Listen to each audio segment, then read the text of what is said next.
Good morning, first grade. Mrs. Norris here. I hope you are having a wonderful day so far. So, today we are going to take another deep dive and look at what's called sequencing events. And really, it's something that we've been talking a little bit about, anyways. When you hear me say the word time, or when you hear me say the words time, order, words, what comes to mind?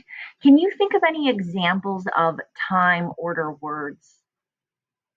Yeah, if you thought of words like first, then, next, last, um, you know, in the beginning, it all started, those would be examples of words and phrases that are time order words, or sometimes people will call them temporal words. And we've talked before about how they can help us as readers and writers to keep things in order. And when we're reading a story or writing a story or telling a story, using those words is very helpful to the people around us, our audience, the reader, the writer, to keep the events in the correct order so that it makes sense and so that we can remember the events in the correct order.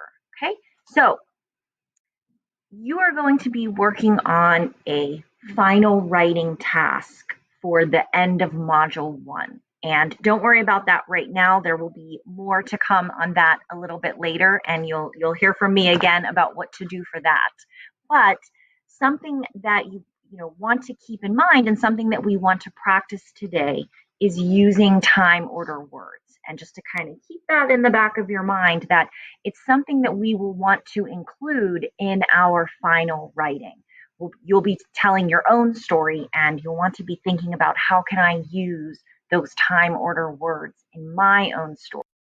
So again, we'll talk more about that in a little bit. Today, we're just going to practice using time order words with a story that we are already familiar with.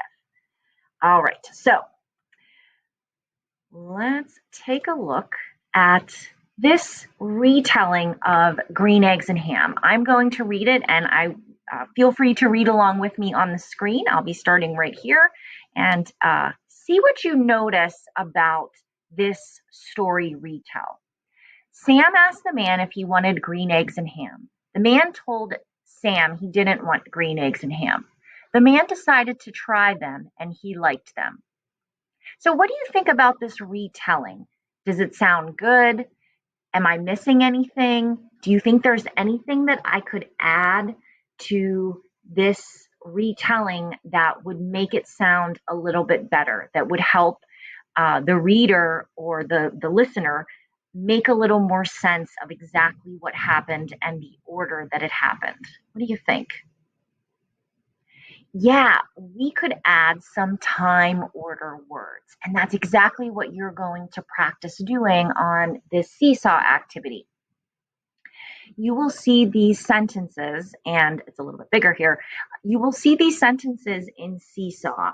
And what we would like you to do is think about what would be a good time order word that we could either write or type on each blank line. So it will look a little bit different when it's on Seesaw, but you'll see that it will be the kind of the same idea, but you're going to add a time order word that you think would make sense in this retelling. Okay.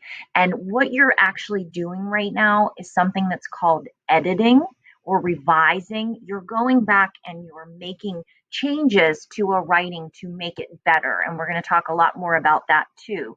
But that's what you're going to do today. So when you go into your Seesaw and you click add, after finishing this video in just a moment, you will use the pen or the typing tool to come up with a time order word that could go on the line here, that would make sense, and that would make this retell sound a little bit better, to help it to make a little bit more sense to the listener or the reader. So remember, we want to think about, what are those time order words, right? First, next, then, last, finally, in the beginning. So think about, what out of those words and phrases could you use to revise, and like I said, we'll talk more about that later as well, but to make this retell a little bit better. All right. So uh, we look forward to seeing your sentences and how you can add those words, those time order words, to improve or make better the writing that's here. And we'll keep working on that end of module work. And I'll talk to everybody later. Have a great day. Any questions, let us know. Thank you.